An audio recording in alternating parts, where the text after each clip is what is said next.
ஜெபம் செய்வோம். துதிகளின் மத்தியில் வாசமாக இருக்கும் எங்கள் தூய தந்தையே, மீண்டும் ஒரு விசியா இந்த நாளுக்காக, நாழிகைக்காக, இந்த நாழிகை மட்டும் எங்கள் தனிப்பட்ட குடும்ப சபை சமுதாய வாழ்விலை பாராட்டி வந்திருக்கிற ஒவ்வொரு நன்மைக்காக, கிருபையின் ஈவுளுக்காக நன்றி சொல்லுகிறோம். தொடர்ந்து தந்தையே, உம்முடைய திருவுள சித்தத்திற்கு இசைந்த வண்ணமாய் எங்களை இந்த நாளிலும் வழிநடத்தி வாழ்வித்து, இனி நாங்கள் வாழவிருக்கின்ற ஒவ்வொரு நாளின் ஆசீர்வாதங்களை பெற்று உமக்கு உகந்த பிள்ளைகளாய் இந்த உலகத்திலே வாழ எங்களுக்கு உதவி செய்ய வேண்டும் என்று கெஞ்சுகிறோம். வந்திருக்கும் எங்களையும் வந்து கொண்டிருக்கிறவர்களையும் வர முடியாத நீதாமே தொடர்ந்து சகல நன்மையினாலும் கிருபையினாலும் முடிசூட்டி உம்முடைய நாம மகிமைக்காக மட்டுமே பயன்படுத்தி கொள்ள வேண்டும் என்று உடைய அன்பின் பொற்பாதம் பணிந்து கெஞ்சு மன்றாடுகிறோம் தந்தையே, ஆமீன். தேவனுடைய நாமத்திற்கு மகிமை உண்டாகும். நமது காலை வழிபாட்டிற்கு ஆரம்பமாகும். நாம் அனைவரும் சேர்ந்து எழுந்து நின்று கிறிஸ்து சபை பாமாலைகளில் 262வது பாடலை பாடுவோம். பாமாலை எண் 262. என் மேய்ப்பர் இயேசு கிறிஸ்துதான், நான் தாழ்ச்சி அடையேனே.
இந்த காலை வழிபாட்டிற்கு வந்திருக்கும் உங்கள் ஒவ்வொருவரையும் இறைவனின் இணைய நாமத்திலே வரவேற்றுக் கொள்வதில் பெரும் மகிழ்ச்சி அடைகின்றோம். சிறப்பாக விருந்தினர்கள் யாரேன் வந்திருந்தால் அவர்களையும் வரவேற்று இந்த வழிபாடு அவர்களுக்கும் ஆசீர்வாதமாக இருக்க இறைவனை மன்றாடுவோம்.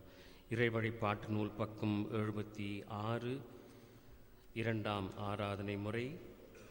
நாம் நின்ற வண்ணமாகவே கடவுளை தொழுவோம். பக்கம் 76 இரண்டாம் ஆராதனை முறை. நாம் கடவுளை தொழுவோம்.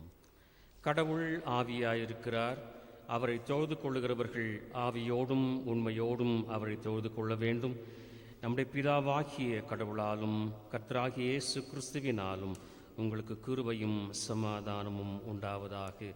இது கர்த்தர் உண்டு பண்ணின நாள், இதிலே களி கூர்ந்து மகிழ கடவோம். பக்கம் 79 79ஆம் பக்கம். ஆண்டவரே, எங்கள் உதடுகளை திறந்தருளும். பிதாவுக்கும் குமாரனுக்கும் பரிசுத்த ஆவிக்கும் மகிமை உண்டாவதாக.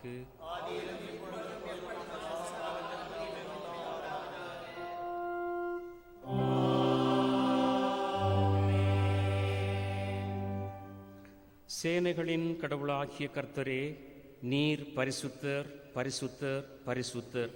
வானமும் பூமியும் உமது மகிமையால் நிறைந்திருக்கின்றன. உன்னதத்திலே ஓசன்னா.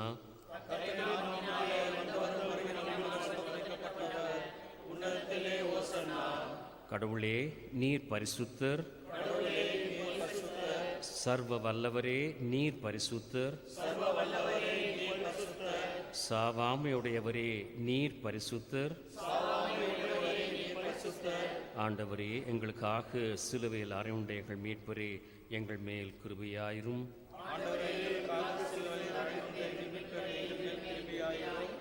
பரிசுத்த ஆவியாகிய ஆண்டவரே, எங்கள் மேல் கிருபையாயிரும். ஆண்டவரே, எங்கள் ஜெபங்களையும் ஆராதனையும் ஏற்றுக்கொண்டு எங்கள் மேல் கிருபையாயிரும். நமக்கு பாவமில்லை என்போமானால் நம்மை நாமே வஞ்சிக்கிறவளாவோம். நமக்குள் உண்மை இல்லை. நமது பாவங்களை அறிக்கையிட்டால் பாவங்களை நமக்கு மன்னித்து எவ்வித அநீதமும் நீங்க நம்மை சுத்திகரிப்பதற்கு அவர் நம்பத்தக்கவரும் நீதியும் உள்ளவர். நான் எழுந்து என் தகப்பனிடத்திற்கு போய், தகப்பனே, பரத்துக்கு விரோதமாகும் உமது பார்வையிலும் பாவம் செய்தேன். இனி உம்முடைய மகன் என்று சொல்லப்படுவதற்கு நான் பாத்திரன் அல்லன். உம்முடைய கூலிக்காரரில் ஒருவனாக என்னை வைத்துக் கொள்ளும் என்பேன். கடவுள் ராஜ்யம் சமீபத்திருக்கிறது. மனம் திரும்பி சுவிசேஷத்தில் நம்பிக்கை வையுங்கள். நமது பலவீனங்களுக்காக பரிதபிக்க முடியாத பிரதான ஆசாரியர் நமக்கு இராமல் எல்லா விதத்திலும் நம்மை போல் சோதிக்கப்பட்டும் பாவமில்லாத பிரதான ஆசாரியரே நமக்கு இருக்கிறார். நாம் அமர்ந்த வண்ணமாக சற்று நேரம் அமைதியாக இருந்து நம்மை நாமே சோதனை செய்வோம்.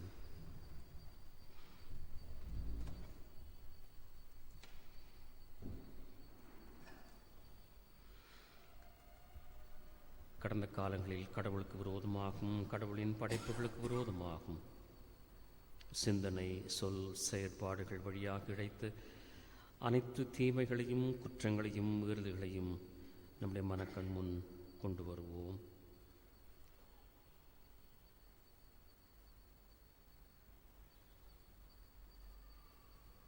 இரக்கமுள்ளவர், மன்னிக்கிறவர் என்கின்ற நம்பிக்கை விசுவாசத்தோடு சர்வ வல்லமை கடவுளிடத்தில் நாம் நமது பாவங்களை தாழ்மையோடு அறிக்கையிடுவோம்.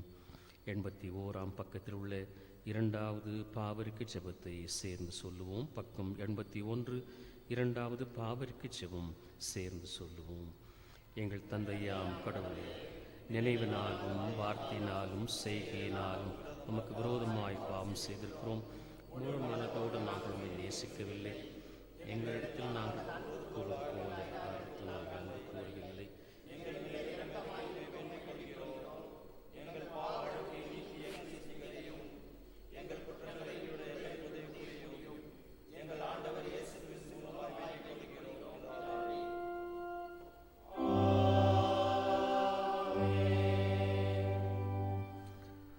சர்வ வல்லமையும் மிகுந்திருக்குமுள்ள ஆண்டவர் மன்னிப்பையும் பாவ நிவர்த்தியும் நமக்கு கட்டளையிட்டருளி வாழ்க்கையை சீர்படுத்துவதற்கான காலத்தையும் தமது பரிசுத்த ஆவியின் கிருபையையும் தேற்றுதலையும் தந்தருளுவாராக.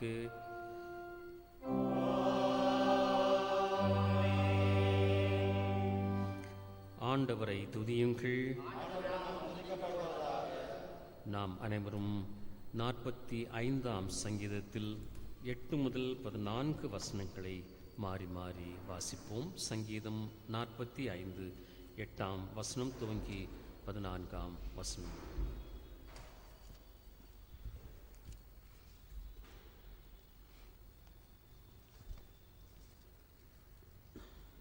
Psalm 45, words from 8 to 14. 45ஆம் சங்கீதம் 8 முதல் 14 வரை அடங்கியுள்ள வசனங்களை மாறி மாறி வாசிப்போம். 14ஆம் வசனத்தை அனைவரும் சேர்ந்து வாசிப்போம். தந்தத்தினால் செய்த அரமனைகளிலிருந்து புறப்படுகையில் நீர் மகிழும்படி உமது வஸ்திரங்களெல்லாம் வெள்ளைப்போளம், சந்தனம், லவங்கம் இவைகளின் வாசனை பொருந்தியதாயிருக்கிறது.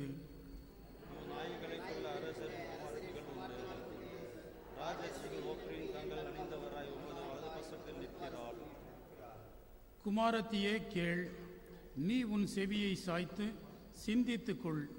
உன் ஜனத்தையும் உன் தகப்பன் வீட்டையும் மறந்துவிடு.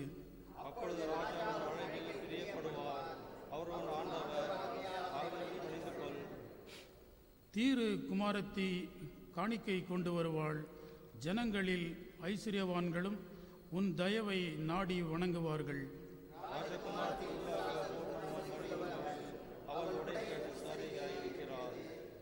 சித்திர தையாளரை தரித்தவளாய் ராஜாவிடத்தில் அழைத்து கொண்டு வரப்படுவாள். அவள் பின்னாலே செல்லும் அவளுடைய தோழிகளாகிய கன்னிகைகள் உம்மிடத்தில் கூட்டிக் கொண்டு வரப்படுவார்கள்.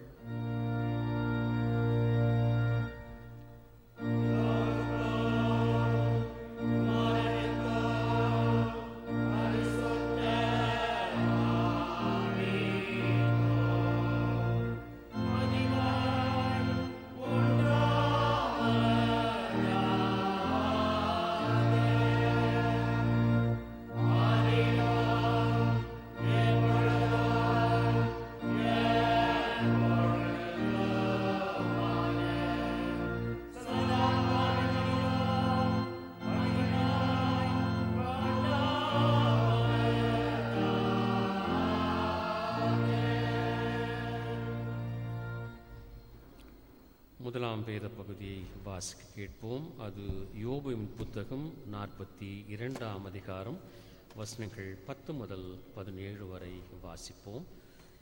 யோபு 42 10 முதல் 17 வசனங்கள். The first Bible reading is taken from the book of Job, chapter 42, verses from 10 to 17. And the Lord turned the captivity of Job when he prayed for his friends. Also, the Lord gave Job twice as much as he had before. Then came there unto him all his brethren, and all his sisters, and all they that had been of his acquaintance before, and did eat bread with him in his house. And they bemoaned him, and comforted him all over the evil that the Lord had brought upon him. Every man also gave him a piece of money, and every one an earring of gold. So the Lord blessed the latter end of Job more than his beginning, for he had 14,000 sheep, and 6,000 camels, and 1,000 yoke of oxen, and 1,000 she-asses. He had also 7 sons and 3 daughters, and he called the name of the first Jemimah, and the name of the second Keziah, and the name of the third Keren Hapuk. And in all the land were no woman found so fair as the daughters of Job, and their father gave them inheritance among their brethren. After this lived Job 140 years, and saw his sons and his sons' sons, even 4 generations. So Job died, being old and full of days. Here ends the first Bible reading. Amen.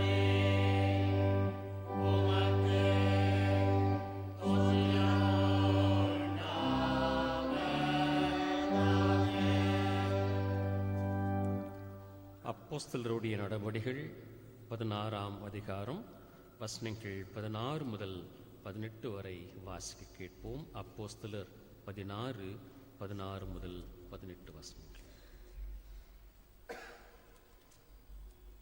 அப்போஸ்தலர் 16ஆம் அதிகாரம் 16 18 வரை. நாங்கள் ஜெபம் பண்ணுகிற இடத்துக்கு போகையில் குறி சொல்ல ஏவுகிற ஆவியை கொண்டிருந்து, குறி சொல்லுகிறதினால் தன் எஜமான்களுக்கு மிகுந்த ஆதாயத்தை உண்டாக்கின ஒரு பெண் எங்களுக்கு எதிர்பட்டாள். அவள் பவுலையும் எங்களையும் பின்தொடர்ந்து வந்து, இந்த மனுஷர் உன்னதமான தேவனுடைய ஊழியக்காரர், இரட்சிப்பின் வழியை நமக்கு அறிவிக்கிறவர்கள் என்று சத்தமிட்டாள். இப்படி அநேக நாள் செய்து கொண்டு வந்தாள். பவுல் சினங்கொண்டு திரும்பி பார்த்து, நீ இவளை விட்டு புறப்படும்படி இயேசு கிறிஸ்துவின் நாமத்தினாலே உனக்கு கட்டளையிடுகிறேன் என்று அந்த ஆவியுடனே சொன்னான். அந்நேரமே அது புறப்பட்டு போயிற்று. வாசிக்கும்படியாக தெரிந்து கொள்ளப்பட்ட வேத பாடம் வாசித்து முடிந்தாயிற்று.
Gospel according to St. Matthew, chapter 15, verses starting from 21 to 28.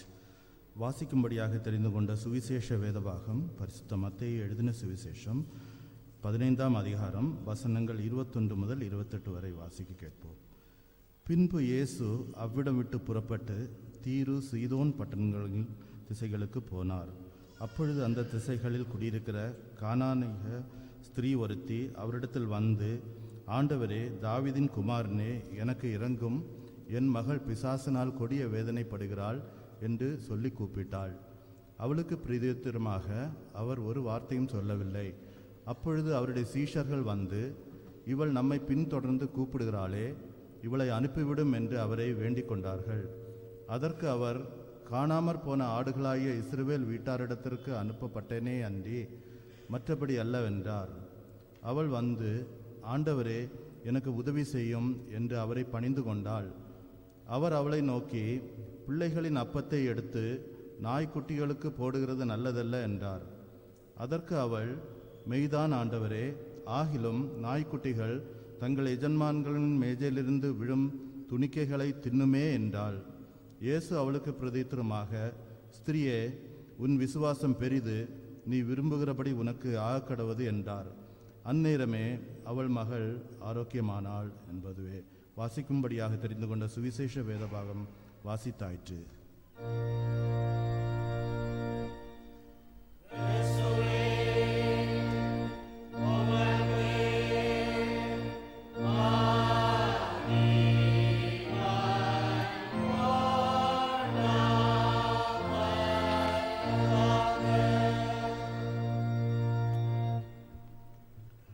மீண்டும் தேவனுடைய நாமத்திற்கு மகிமையுண்டாக கிறிஸ்தவ கீர்த்தனைகளில் 154வது பாடலை பாடுவோம். கீர்த்தனை எண் 154. கிருபை புரிந்தனையாள் நீ பரணி, கிருபை புரிந்தனையாள்.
பெரும் செல்வங்களுள் அறிவனவற்றை அறிந்த மக்களை பெறுவதை விட மற்ற செல்வங்கள் பெறுவதை நாம் மதிப்பது இல்லை என்றும், பிறரால் பழிக்கப்படாத நல்ல குணங்களையுடைய மக்களை பெறுவராயின் அவரை 7 பிறவியிலும் துன்பம் வந்து தொடராது என்றும், தம் மக்கள் தாம் தேடிய பொருளாவார்கள், அம்மக்களாகிய பொருள் அவரவர் செய்த நல்வினைக்கு ஏற்ப கிடைக்கும் என்றும், ஒரு தாய் தன் மகனை பெற்ற நாளில் மிகவும் மகிழ்கிறாள், தன் மகனை சான்றோன் என அறிஞர் கூற கேட்ட நாளில் முன்னிலும் மிகுதியாக மகிழ்வாள் என்றான் வள்ளுவன். மேற்கொண்டு தியானிக்கு முன் கண்களை மூடுவோம். என் கண்மலையும் என் மீட்பெருமாகிய கர்த்தாவே, என் என் வார்த்தைகளும் எங்கள் அனைவரின் இருதயத்தின் தியானமும் உம்முடைய சமூகத்தில் இன்றும் என்றும் பிரீதியாயிருப்பதாக. ஆமென். இறைவன் நம்மை படைத்த பொழுது எந்த வேறுபாடும் இன்றி படைத்தார் என்று நாம் வாசித்து கொண்டும் இருக்கிறோம், தியானித்து கொண்டும் இருக்கின்றோம், கேட்டுக்கொண்டும் இருக்கின்றோம். ஆனால் செயலில் இன்னும் காட்டாமல் வாழ்ந்து கொண்டு வருகின்றோம். அதாவது மனிதன் மனுஷி என்று சொல்லுகின்ற பொழுது அவர்களுக்கு ஒரே விதமான அமைப்பு தான். எந்த விதமான மாறுபாடுகள் ஒருவேளை உடல் உறுப்புகள் வேறுபடலாம், ஆனால் மனிதனுக்கு மனுஷிக்கு இருக்க வேண்டிய அனைத்தும் உண்டு என்பதை நாம் அறிந்திருக்கிறோம். ஆதியாகமம் 2ஆம் அதிகாரம் 22ஆம் வசனம் இந்த விதமாக சொல்லுகிறது. ஆதியாகமம் 2ஆம் அதிகாரம் 22ஆம் வசனம், தேவனாகிய கர்த்தர் தாம் மனுஷனில் எடுத்த விலா எலும்பை மனுஷியாக உருவாக்கி அவளை மனுஷனிடத்தில் கொண்டு வந்தார் என்று சொல்லி, பெண் பிள்ளையை பாதுகாத்தல், ப்ரொடெக்டிங் த கேர்ள் சைல்டு என்கின்ற தலைப்பின் பேரிலே சற்று நேரம் நாம் தியானிக்க போகின்றோம். என்ன அப்படி விசேஷமாக பெண் பிள்ளைங்களை மட்டும் காப்பாற்றணும், பையன்களை காப்பாற்றக்கூடாதா அப்படின்னு கேட்டால் என்ன சொல்லுவோம்? பிள்ளைகள் தான், ஆண்னாலும் சரி பெண்ணாலும் சரி. ஏன் இதில் வித்தியாசம்? ஏற்கனவே சொன்ன விதமாக இறைவன் நம்மை சமமாக படைத்தார், சமநிலையோடு வாழ வேண்டும் என்று விரும்பினார், அந்த அன்பு கட்டளையும் கொடுத்தார். ஆனால் கீழ்ப்படியாமையினாலே அந்த விதமாக மாறிவிட்டதா என்று தெரியாது. ஆனால் மாற்றங்கள் ஏற்பட ஆரம்பித்து விட்டது ஆதியிலிருந்தே. ஆதி சபையிலே, யூதர்களுடைய சபையிலே பெண்களுக்கு எங்க இடம் கிடையாதுங்க. முன்னாலே இடம் கிடையாது. எங்க இருப்பாங்க? பின்னால் இருப்பாங்க. எங்கேயோ வந்தா வருவாங்க, இல்லைன்னா இல்லை. அவங்கள கண்டுக்கிற ஆட்களே கிடையாதுங்க. யூதர்கள் ஒரு ஜெபம் செய்வார்களாம், கடவுளே என்னை தயவு செய்து தப்பா எடுத்துக்க வேண்டாம், பெண்கள் எப்படிங்க, எங்களை நீங்க அடுத்த பிறவின்னு ஒன்று இருந்தாக்கா நாயா கூட படைச்சிருங்க, ஆனா பெண்களா மட்டும் படைக்காதீங்க அப்படின்னு சொல்லுவாங்களாம். என்ன அநியாயம் பாருங்க. பெண்கள் அந்த அளவிற்கு இழிவுபடுத்தப்பட்டார்கள், இழிவாக நடத்தப்பட்டார்கள். அப்பொழுது இறைவனுடைய அந்த மனிதனுடைய எலும்பிலிருந்து எடுத்து மனுஷியை உருவாக்கிய கடவுளுக்கு மதிப்பு கிடையாது, அவர் உருவாக்கிய படைப்புக்கும் மரியாதை கிடையாதுங்க. யார்? யூதர்கள். நாங்கள் சிறந்தவர்கள், யோக்கியவான்கள் என்று சொல்லிக்கொண்ட அவர்கள் பெண்களை ஒதுக்கி வைத்தார்கள், நிராகரித்து வைத்தார்கள், அவமானப்படுத்தி வைத்தார்கள், ஒரு மதிப்பளித்து அவர்களை நடத்தவில்லை. ஒருவேளை யூதர்கள் யாராவது ஒரு 4 பேர் வந்தாங்கன்னா இங்க உட்கார்ந்துக்கிற பிள்ளைங்களை பார்த்து என்ன சொல்லுவாங்க? ஐயோ, இன்னும் அந்த பசங்கள்லாம் பெண்கள்லாம் உட்கார்ந்துக்கிறாங்க, அதுவும் சேர்ல உட்கார்ந்துக்கிறாங்க, அவங்கள பின்னால் அனுப்புங்க அப்படின்னு சொல்லுவாங்களா? சொன்னா என்ன செய்வோம்? நம்ம அமைதியா இருப்போம், அவங்களே போயிடுவாங்க. யாரையா பார்த்து சொல்றேன்? எங்க கோயிலில் அந்த மாதிரிலாம் கிடையாது. அந்த அளவிற்கு இழிவான பிறவைகளாக பெண்களை நினைத்தவர்கள், நடத்தியவர்கள் ஒருவேளை இன்னும் நடத்தி கொண்டிருக்கிறார்களா என்று தெரியாது. ஆகவே ஒருவேளை இந்த தலைப்பு பொருத்தமாக இருக்குமா தெரியாது. அமர்ந்து கொண்டிருக்கிற அல்லது நம்ம திருச்சபையை சேர்ந்து அல்லது உலகில் வாழ்ந்து கொண்டிருக்கிற ஆண்களுக்கு இன்னும் ஆண் என்கின்ற, தப்பா எடுத்துக்காதீங்க ஆண்களே, திமிர் நிறைய இருக்குது. என்ன உட்பட தான் சொல்றேங்க. நான் ஆம்பளடி தெரியுமா? மீசை வச்சவங்கெல்லாம் ஆம்பளைன்னு சொல்ல முடியாது, மீசை இல்லாதவங்களே நம்ம ஆம்பளைன்னு சொல்லாம ஒத்துக்கவும் முடியாதுங்க. சரி, இப்போ என்ன அதனால அப்படின்னு ஒரு கேள்வி கேட்டுட்டா என்ன மாதிரி ஒரு ஆண் என்ன செய்வான்? பொண்டாட்டியை கூப்பிட்டுங்க, வாங்க பழியர்னு ஒரு 4 அடி அடிச்சுட்டு மரியாதையாக நடந்துக்குப்பார். நான் உன்னுடைய புருஷன், அதுவும் என்ன புருஷன்? தாலி கட்டின புருஷன். இன்னும் அந்த ஆண் ஆதிக்கம் மறையவில்லை, குறைந்து கொண்டிருக்கிறது, இல்லை என்று சொல்லவில்லை. அன்று நம்முடைய தாத்தா காலத்திலே அந்த ஒரு ஆதிக்கம் இருந்தது. கூப்பிட்டாங்கன்னாக்கா அவங்க கதவுக்கு பின்னால் தான் நிற்பாங்கன்னு சொல்லுவாங்க. சொல்ல கேள்வி எத்தனை பேர் அதை பார்த்துருக்கீங்களோ தெரியல. என்னங்க கூப்பிட்டீங்களாமே? ஆமாம் கூப்பிட்டேன். காஃபி கொண்டா? சரி, காஃபி கொண்டாந்து வச்சுட்டு போயிட்டாங்களே, அப்பவுமே சொல்லியிருக்கலாம் இல்லை தண்ணியும் கொண்டான்னு சொல்லிட்டு என்ன பண்ணுகிற? என்னங்க தண்ணி கொஞ்சம் கொண்டா? அதையும் கொண்டு வந்தாச்சு. பாருங்க ஆண் எப்படி தன்னுடைய அதிகாரத்தை துஷ்பிரயோகம் பண்ணுகின்றான். நாம் வாழ்ந்து கொண்டிருக்கிற காலத்திலே தான் அவ்விதமாக நடந்து கொண்டிருக்கிறது. பிரியமானவர்களே, ஒருவேளை நம்முடைய தகப்பனார் அந்த விதமாக செய்யாமல் குறைத்திருப்பார். அதுலயும் நம்ம ஆண்கள் ஒரு சிலர் இந்த ஆர்மியில் போயிட்டு வந்துட்டாங்கன்னாக்கா அந்த முறுக்கு இருக்குது பாருங்க, அப்படியே ஒரு எண்ணங்க.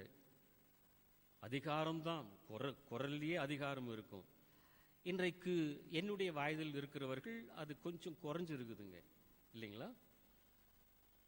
எனக்கு எதிர்த்து பேச ஆள் வந்தாச்சுங்க வீட்டில். என்னங்க எத்தனை முறைங்க சொல்வீங்க, ஒரே முறை சொல்லக்கூடாதா? இதெல்லாம் பாட்டி கிட்ட கிடையாது, அம்மா கிட்ட கிடையாது. அப்படிப்பட்ட நிலையில் வளர்ந்து கொண்டிருக்கிற பிள்ளைகளே, ஆண் பிள்ளைகளே, நீங்கள் கூடுமான மட்டும் இறைவன் எவ்விதமாய் உங்களையும் பெண் இனத்தையும் சமமாய் படைத்தாரோ அதை அறிந்து புரிந்து கொண்டு வாழுங்கள். எங்களை போல முட்டாள்தனமா இருந்துடாதீங்க. எங்களுக்குள்ளே அந்த ஆண் ஆதிக்கம் திமிரானது இன்னும் இருக்கிறது, தலையில ஓடின்னு இருக்குதுங்க, ரத்தத்துல ஓடின்னு இருக்குது, இன்னும் குறையல. யாராவது அடிச்சு நம்மளை திருத்தினாங்கன்னா மட்டும்தான் முடியும்னு நினைக்கிறேன், அல்லது கடவுளா நம்மளை மாத்தினா தான் உண்டுங்க. ஆகவே எங்களுடைய ரத்தம்தான் உங்களுடைய உடம்புல ஓடுது, இல்லைன்னு சொல்ல வரலைங்க. ஆனால் கூடுமான மட்டும் ஆண்களே, உங்களுக்குள்ளே ஆண் பிள்ளைகளே, உங்களுக்குள்ளே இருக்கக்கூடிய அந்த ஆண் ஆதிக்கத்தை குறைத்து கொள்ளுங்கள். இதனால பெண்களுக்கு நான் ரொம்ப சப்போர்ட் பண்ணுறேன்னு நினைக்க வேண்டாங்க, பெண்களுக்கும் வரேங்க. அன்னைக்கு அம்மா சொல்லி கொடுத்தாங்க என்னன்னு சொல்லிட்டு, ஸ்கூலை முடிச்சுட்டு எங்கே வரணும்? நேராக வீட்டுக்கு வரணும், வேற எங்கேயும் போகக்கூடாது. அது அன்று. இன்றைக்கு எப்படி நடந்து கொண்டிருக்கிறது?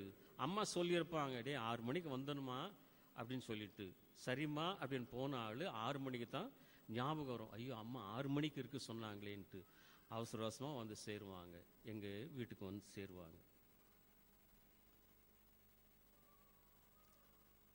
ஆண் பெண் என்ற வேறுபாடை நாம் பார்க்க வேண்டாம் என்று சொல்லவில்லை. ஆனால் இருக்க வேண்டிய, ஆணுக்கு இருக்க வேண்டிய பொறுப்பு, பெண்ணுக்கு இருக்க வேண்டிய பொறுப்பு இருக்கும் பட்சத்தில், அந்த பொறுப்புணர்வோடு நாம் நடந்து கொள்கின்ற பட்சத்தில் பெண்களை சிறப்பாக தனியாக பாதுகாக்க வேண்டிய அவசியமில்லை, கட்டாயமில்லை. ஏனென்றால் குடும்பத்தில் இருக்கக்கூடிய அண்ணனோ தம்பியோ தன்னுடைய உடன் பிறந்த சகோதரியை அன்போடு, ஏனென்றால் அப்பா அம்மா 2 பேருமே அந்த பெண்ணையும் சரி ஆணையும் சரி சமமாக மதித்து வளர்த்து கொண்டிருப்பார்கள். அதை காணுகின்ற ஆண் பிள்ளைகள், வளர்ந்து வருகின்ற ஆண் பிள்ளைகள் தங்களுடைய சகோதரியை நேசிப்பார்கள். நம்முடைய குடும்பங்கள் அந்த விதமாக நடந்து கொண்டிருக்கிறது, இல்லை என்று சொல்லவில்லை. அன்று இறைவன் படைத்து அந்த நோக்கத்தை இன்னும் சரியாக முழுமையாக புரிந்து கொள்ளாததினால்தான் இன்றைக்கு ஆண் ஆதிக்கத்திலே வளர்ந்து கொண்டிருக்கிறோம், வாழ்ந்து கொண்டிருக்கிறோம். ஆகவேதான் பெண்கள் போராட்டம் பண்ண ஆரம்பிச்சிட்டாங்க.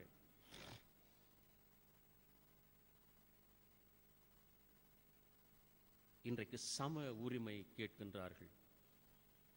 கொடுக்க தயாராக இருக்கிறோமா? முழு மனசோடு ஆண்களே. சொத்து இருந்தாவே அண்ணந்தமைகளுக்குள்ள பிரச்சனைன்னு சொல்லுவாங்க. அதையும் பெண் இருந்துட்டாக்கா, பெண்ணுக்கு கல்யாணம் பண்ணி அனுப்பிச்சிட்டாக்கா அவ்வளவுதான், சொத்துக்கும் அவளுக்கும் சம்பந்தமே இல்லை. ஏனென்றால் எல்லாத்தையும் கல்யாண சமயத்தில் செஞ்சு கொடுத்துட்டோம். மீதம் இருக்கிற சொத்து அனைத்தும் அந்த குடும்பத்தின் ஆண்களுக்கு மட்டும்தான்.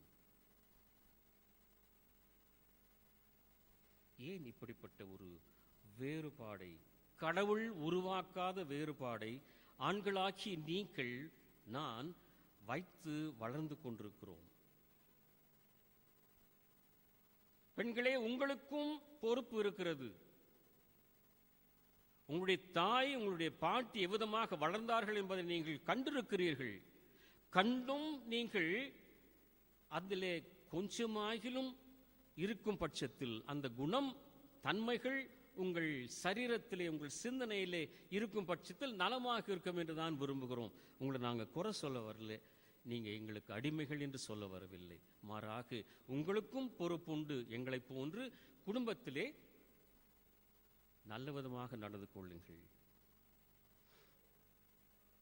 என்றைக்கு இறைவனுடைய இந்த எதிர்பார்ப்பு மீறப்படுகின்றதோ, தவறி விடுகின்றதோ, அன்றைக்கு நாம் கடவுளின் பிள்ளைகளாக இருக்க எந்த அருகதையும் இல்லை. பிரியமானவர்களை, சொல்லிக் கொள்ளலாம், நான் கடவுளின் பிள்ளை, நான் மூழ்கி எழுந்தவன், நான் அந்நிய பாஷை பேசுகிறேன், நான் இதை செய்கிறேன் அதை செய்கிறேன் என்று சொல்லி. ஆனால் இல்லை. சாந்த குணமுள்ள ஆண்கள் இல்லாமல் இல்லை, அரக்கர்களும் இல்லாமல் இல்லை. சாந்த குணமுள்ள பெண்கள் இல்லாமல் இல்லை. மன்னிக்கணுங்க, மறுபடியும் அந்த வார்த்தை யூஸ் பண்றதுக்கு, ராட்சசிகள் இல்லாத நிலையும் இல்லை. ஏன் இப்படிப்பட்ட ஒரு வேறுபாடு?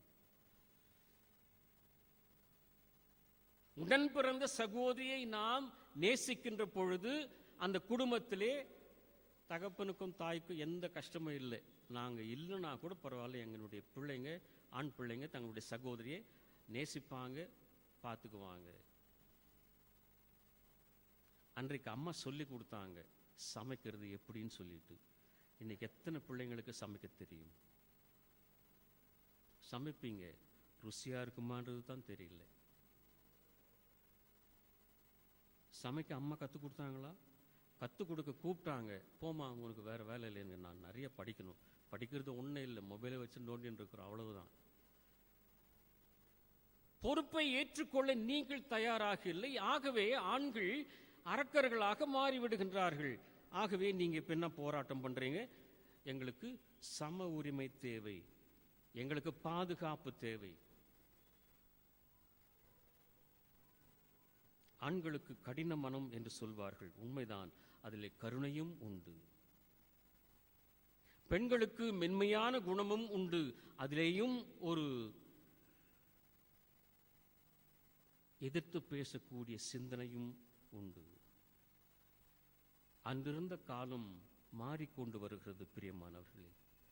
அன்று அம்மாவிடம் இருந்த தாழ்மை, பணிவு இன்றைக்கு வளர்ந்து வருகின்ற பெண்களுக்கு குறைந்து கொண்டு வருகிறதே ஏன்? ஆண்களிடத்திலே நீங்கள் தன்மையை எதிர்பார்க்கிறீர்கள், சமமாய் எங்களை மதிக்க வேண்டும், நடத்த வேண்டும் என்று சொல்லி. உண்மைதான், நாங்கள் ஏற்றுக்கொள்ளுகின்றோம்.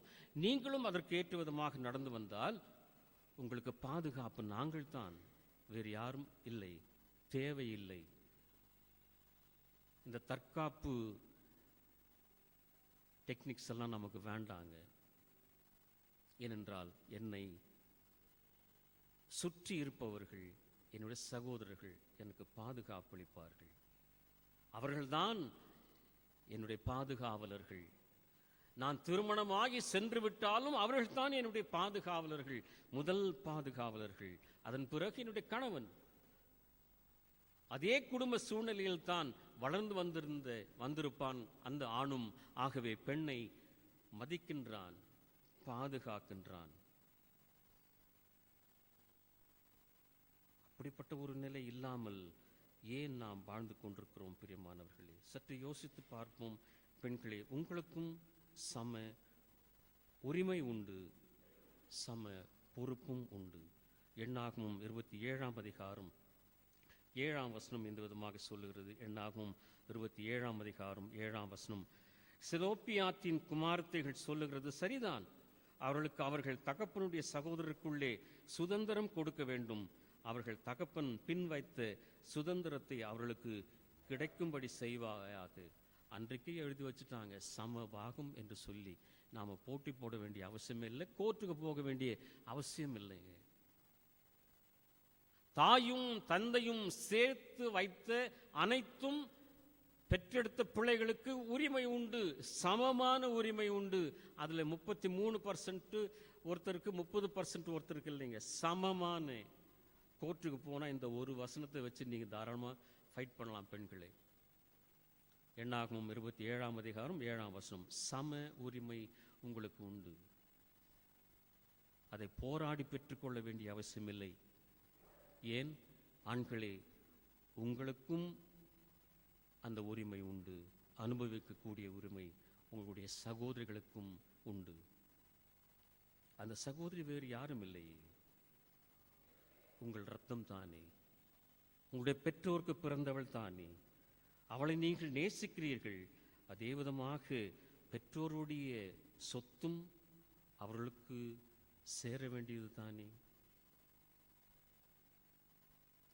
பொதுவாக சொல்லுவாங்க அந்த காலத்தில், அப்பா பேரை கெடுக்காது, குடும்பத்து பேரை கெடுக்காதுன்னு சொல்லிட்டு. யாருக்கு நிறையா சொல்லுவாங்க சொல்லுங்க?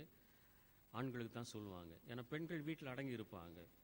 டேய், அப்பா பேரை கெடுக்காதரா,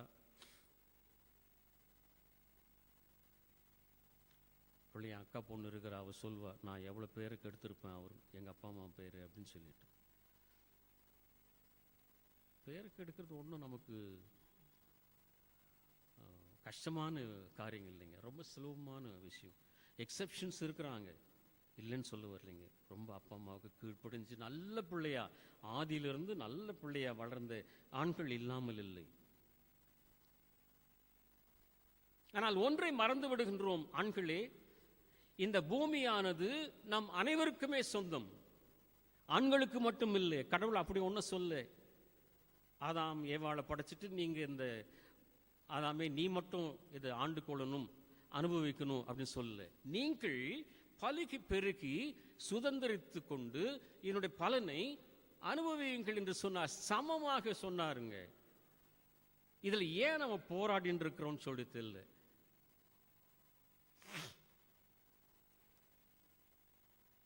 பெண்ணை அடிமைப்படுத்த வேண்டும் என்று சொல்லவே இல்லை. மாறாக கடவுள் சொன்னார், உனக்கு துணையாக வைத்திருக்கிறேன்.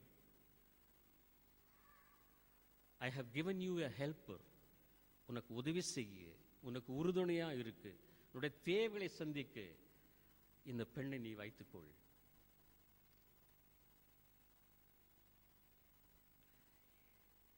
இதையெல்லாம் அறிந்து கொள்ளாத ஆண்கள் தான் அரக்கர்களாக மாறிக்கொண்டிருக்கிறோம். இதை சரியாக புரிந்து கொள்ளாத பெண்கள் தான் சாலைக்கு சென்று போராட்டம் பண்ணி எனக்கு சம உரிமை வேண்டும் என்று சொல்லுகின்றோம். அவசியமில்லை சகோதரிகளே, உங்களுக்குரிய உரிமையை வீட்டில் பெற்றுக்கொள்ளுங்கள், ரோட்டுக்கு போக வேண்டாம். தயவுசெய்து அப்பா அம்மா கிட்ட கேளுங்க, அப்பா எனக்கும் தானே இதில் பங்கு உண்டு. ஆமா மகளே, சமமான பங்கு உண்டு, பெற்றுக்கொள்ளுங்கள். தயவுசெய்து தப்பாக எடுத்துக்க வேண்டாங்க. உயிரோடு இருக்கும்போது வெளில எழுதி வச்சிடலாங்க, இருக்கிற சொத்து, அசையா சொத்து, அசைகிற சொத்து எல்லாமே நாம் பெற்றெடுத்த பிள்ளைகளுக்கு தான் சமமான உரிமை உண்டு, சம அளவு உண்டு. எழுதி வச்சிட்டிங்களா நல்லா இருக்கும், அதை நோட்டரைஸ் பண்ணி ரெஜிஸ்டர் பண்ணிட்டீங்களா நல்லா இருக்கும். கோர்ட் வரைக்கும் போக வேண்டிய அவசியமில்லை, உரிமைக்காக அவர்கள் சாலை செல்ல வேண்டிய அவசியமில்லை, போராட்டம் நடத்த வேண்டிய அவசியமில்லை. ஒரு தாய் பெற்றெடுத்த பிள்ளைகள் தானே. வித்தியாசங்கள் நம்ம பைபிள்லேயே பார்க்குறோங்க. ஏசாவும் யாக்கோபுக்குள்ளே சண்டையை மூட்டி விட்டதே யாருங்க? எப்படிங்க? பொம்பளை தாங்க. பாவம் அந்த மனுஷன். கண்ணு தெரியாத சமயத்தில் யாரோ வந்தான் மகனை மாதிரி, டேய் நீ போடா, அண்ணன் மாதிரி வேஷம் போட்டேன்னு போடா அப்படின்னு சொல்லிட்டு அமிச்சது, கெடுத்தது அம்மா தான். ஒரு பாட்டு ஒன்று இருக்குதுங்க, ஞாபகம் வரனால சொல்கிறேன். எல்லா குழந்தையும் நல்ல குழந்தையாக தான் பிறக்குதுங்களாம். வளரும் பொழுது நல்லவங்களாகிறதும் யார் ஆகலைங்களா? தெரியும் இல்லைங்களா? அதனால அப்பாவுக்கு பங்கு இல்லைன்னு நான் சொல்ல வரலைங்க. என்னுடைய பிள்ளைகளுடைய தீய வழக்கப்படங்களுக்கு என்னுடைய பங்கும் உண்டு என்பதை நான் முழுவதாக ஒத்துக்கொள்ளுகிறேன். அம்மாவதும் உண்டு, அப்பாவதும் உண்டு. நாம் படியை ஒருத்தர் மேலே போட வேண்டாங்க. கடவுள் உங்களையும் என்னையும், அதாவது ஆணையும் பெண்ணையும் சமமாக படைத்தவர். சமமாக, சரிசமமாக வாழுங்கள். ஒருவரை ஒருவர் இருக்கின்ற வண்ணமாக ஏற்றுக்கொண்டு மதித்து வாழுங்கள் என்று தான் எதிர்பார்த்து கொண்டிருக்கிறார். அதை நீங்களும் நானும் இன்னும் சரியாக புரிந்து கொள்ளவில்லை. பிரியமானவர்களே, போராட்டம் வேண்டாம், சண்டை சத்துருவு வேண்டாம். ஒரு தாயின் பிள்ளைகள் சந்தோஷமாக இருப்போம், சமாதானமாக இருப்போம், சரிசமமாக வளருவோம், சம உரிமையை பெற்று வளருவோம். ஆகவே பெண்களை நீங்கள் தயவு செய்து தனியாக போராட்டம் நடத்த வேண்டும் என்று மனதிலும் எண்ண வேண்டாம். அவ்விதமாய் போராடலாம் வா என்று அழைப்போரிடத்திலே தயவு செய்து உறவும் வேண்டாம். ஆண்களே, அந்த நிலைமைக்கு நம்முடைய குடும்பத்தின் பெண்களை விட்டுவிட வேண்டாம். ஆண் என்றாலும் சரி, பெண் என்றாலும் சரி, கடவுள் பார்வையில் சமம்தான். அதே சிந்தனை ஒவ்வொரு ஆணுக்கும், வளர்ந்திருக்கும் ஆணுக்கும் பெண்ணுக்கும் இருக்குமேயானால், அதே சிந்தனை நம்முடைய குடும்பங்களில் பிறந்திருக்கிற ஆண் பிள்ளைகளுக்கும் பெண் பிள்ளைகளுக்கும் இருக்கும் என்பதில் சந்தேகமில்லை. ஆக சம உரிமை கேட்க வேண்டாம், போராட வேண்டாம். பிரியமானவர்களே, கடவுள் உங்களுக்கும் எனக்கும் போதுமான அளவு சொத்து கொடுத்திருக்கிறார். சொத்து என்று சொல்லுகின்ற பொழுது பிள்ளைகளை சொல்லுகின்றேன். அந்த பிள்ளைகள் மூலமாக சமாதானத்தை கொடுத்திருக்கிறார், சந்தோஷத்தை கொடுத்திருக்கிறார். அது போதும். பொன் பொருள் வேண்டும், ஆஸ்தி வேண்டும் என்பதற்காக தயவுசெய்து நம்ம கஷ்டப்படவே வேண்டாம். சேமித்து வச்சிருக்கிறது போதும், அதை வச்சுட்டு நாம வாழ்வோங்க. அதிகபட்சமாக பிள்ளைகளுக்காக போராடி ஓவர் டைம் செஞ்சு வாழணும்னு சொல்லிட்டு தயவுசெய்து யோசிக்க வேண்டாம் பெற்றோர்களே. கடவுள் அந்தந்த காலத்திலே அவரவர்களுக்கு கொடுப்பார். நமக்கு தேவையான அளவுக்கு கொடுத்திருக்கிறார். இன்றைக்கு, நாளைக்கு, நாளை மறுநாள் நாம் போய்விட்டா கூட நம்முடைய பிள்ளைகளுக்கு இன்னும் ஒரு 3 நாளைக்கு கொடுத்திருக்கிறார். அவங்க சம்பாரிச்சு அவங்க வாழ்வாங்க. இன்றைக்கு கடவுள் நம் மத்தியிலே வந்து, மகனே மகளே, என்ன வேண்டும் என்று கேட்டால் என்ன கேட்போம்? என்ன வேணும்னு கேட்போம்? என்னுடைய பிள்ளைகளுக்கு ஆசீர்வாதங்களை கொடு தந்தையே, அது போதும். ஆரோக்கியத்தை கொடுங்க, போதும். நல்ல வாழ்க்கையை வாழ, உமக்கு பயந்த வாழ்க்கையை வாழ வாய்ப்புகளை கொடுங்க, அதை தான் நம்ம கேட்க போகிறோங்க. ஆஸ்தியை கொடு சாமி, பங்களா கொடு, காரு கொடுன்னு சொல்லிட்டு நம்ம கேட்க வேண்டாம். அந்த பிள்ளைகள் சம்பாதிப்பாங்க. பிள்ளைகளுக்கு தர வேண்டும் என்று கடவுள் முடிவெடுத்திருந்தால் நிச்சயமாக அவர்களுக்கு தருவார். அதில் எந்த விதமான சந்தேகம் இல்லை. ஆகவே பெண் பிள்ளைகளை போற்றி பாதுகாக்க வேண்டும் என்று சொல்லவில்லை. பாதுகாவலர்களாக இருக்க நாம் இருந்தால் போதும். ஆண்களே, அவர்கள் சந்தோஷமாய் வாழ்வார்கள், சுதந்திரமாய் வாழ்வார்கள், மதிப்பளித்து வாழ்வார்கள். அப்படிப்பட்ட ஒரு வாழ்க்கையை நம்முடைய பிள்ளைகள் பெற்றுக்கொள்ள பெற்றோர்களாகிய நீங்களும் நானும் அவர்களுக்கு பயிற்சி அளித்தால் அல்லது முன்னோடிகளாய் வாழ்ந்தால் நலமாக இருக்கும். என்னுடைய பிள்ளைகளுக்கு கடவுள் பயபக்தி, மனுஷரை மதிக்கின்ற சிந்தனை, உடன் பிறந்த சகோதர சகோதரிகளை சமமாய் நேசிக்கின்ற தன்மை, இவைகளோடு வாழுகின்ற பொழுது என்னுடைய குடும்பம் ஆசீர்வதிக்கப்பட்ட குடும்பமாயிருக்கும். அதில் சந்தேகமில்லை. ஆஸ்தி இல்லாவிட்டாலும் பரவாயில்லை, ஆனந்தம் இருக்கும், சந்தோஷம் இருக்கும், சமாதானம் இருக்கும், ஒற்றுமை இருக்கும், சகோதர சிநேகம் இருக்கும். அப்படிப்பட்ட ஒரு வாழ்க்கையை வாழ கடவுள் இன்றைக்கும் வாய்ப்பினை தருகின்றார். தன்னுடைய வார்த்தைகள் மூலமாக நமக்கு போதிக்கின்றார். கேட்போமா, சிந்திப்போமா, செயற்படுவோம். கண்களை மூடுவோம். அன்பு நிறைந்த கடவுளே, நீர் எங்கள் ஒவ்வொருவரையும் சுதந்திரவாளிகளாக படைத்தீர். உம்முடைய சுதந்திரத்தை நாங்கள் பிறரிடமிருந்து பறித்து கொள்ளாமல் அல்லது பிறரிடத்திலே இழந்து விடாமல் வாழ எங்களுக்கு சிந்தனை தாரும், நல்ல சிந்தனையை தாரும். உம்மை அறிந்து கொள்வோமையானால், நீர் எந்த நோக்கத்தோடு எங்களை படைத்தீர் என்பதை தெரிந்து கொள்வோமையானால், இந்த உலகில் நாங்கள் ஒருவரை ஒருவர் இருக்கின்ற வண்ணமாய் ஏற்றுக்கொண்டு சகோதரர்கள் சகோதரிகள் இடையிலே குடும்பத்திலே சமாதானம் இருக்கும், சந்தோஷம் இருக்கும், நல்லுறவு இருக்கும். எங்களை பெற்றெடுத்த பெற்றவர்களுடைய மனம் நோகாமல் வாழ்வோம். அப்படிப்பட்டதொரு நிலையை எங்கள் ஒவ்வொருவருக்குள்ளும் தர வேண்டும் என்று கெஞ்சுகிறோம். ஆண்களுக்கும் நீர் தந்திருக்கிற பொறுப்புகளை நாங்கள் உணர்ந்து வாழ, பெண்களும் தங்களுக்கு கொடுக்கப்பட்டிருக்கிற பொறுப்புகளை உணர்ந்து வாழ, இருவரும் பெற்றெடுத்த பெற்றவர்களுக்கு மதித்து சந்தோஷத்தை கொடுக்கின்ற பிள்ளைகளாய் வாழ எங்கள் ஒவ்வொருவரையும் ஆட்கொண்டு வழிநடத்த வேண்டும் என்று கெஞ்சுகிறோம். ஒருவேளை எங்களை பெற்றெடுத்தவர்கள் இந்த உலகில் இப்பொழுது இல்லை என்றாலும் அவர்கள் காட்டிய நல் வழிகளுக்காக, முன்மாதிரியான வாழ்க்கைக்காக நன்றி சொல்லுகிறோம். ஒருவேளை தங்கள் பெற்றோர்களை வைத்து வாழ்ந்து கொண்டிருக்கிற பிள்ளைகள் இனிமேல் ஆகிலும் அந்த பெற்றோருக்கு மனம் நோகாத வண்ணம் வாழ, சந்தோஷத்தை தருகின்ற வகையிலே அந்த பிள்ளைகள் வாழ, முன்னான காலத்திலே தாங்கள் பெற்றோர்களாக ஒரு தகுதி படைக்கின்ற பொழுது அவர்களும் அந்த விதமான நல்ல சிந்தனை செயற்பாடுகளோடு வாழ எங்கள் ஒவ்வொருவரையும் ஆட்கொண்டு வழிநடத்த வேண்டும் என்று உடைய அன்பின் பொற்பாதம் பணிந்து மன்றாடுகிறோம் தந்தையே. ஆமென்.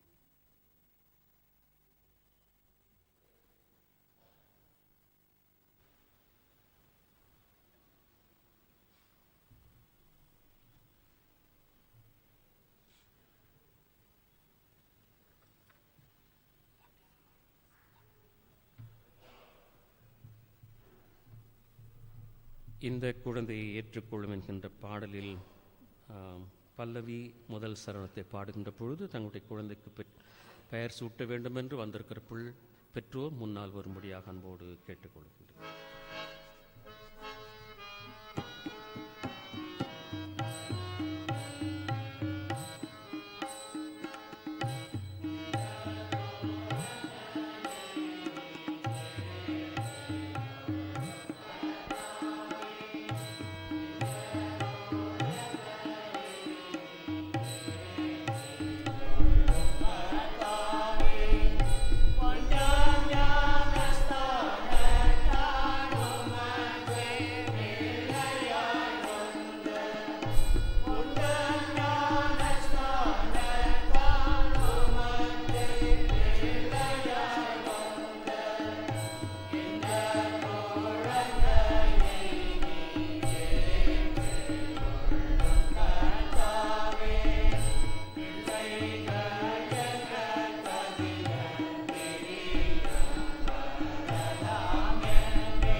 பிரியமானவர்களே, கிறிஸ்துவின் கட்டளையின்படி இந்த குழந்தை கிறிஸ்துவின் உறுப்பினராகவும் கடவுளின் பிள்ளையாகவும் விண்ணரசின் சுதந்திராகவும் இவனுக்கு ஞான ஸ்நானம் கொடுக்க இங்கு கூடி வந்துள்ளோம்.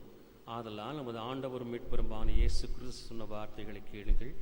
நீங்கள் புறப்பட்டு போய் சகல ஜாதிகளையும் சீஷராக்கி பிதா குமாரன் பரிசுத்தாவின் நாமத்திற்குள்ளாக அவர்களுக்கு ஞான ஸ்நானம் கொடுங்கள். ஒருவன் தண்ணீராலும் ஆவியினாலும் பிறவாவிட்டால் கடவுள் ராஜ்யத்துக்குள் பிரவேசிக்க மாட்டான். புனிதர் மார்க்குவின் சுவிசேஷத்தில் எழுதியிருப்பதையும் கேளுங்கள்.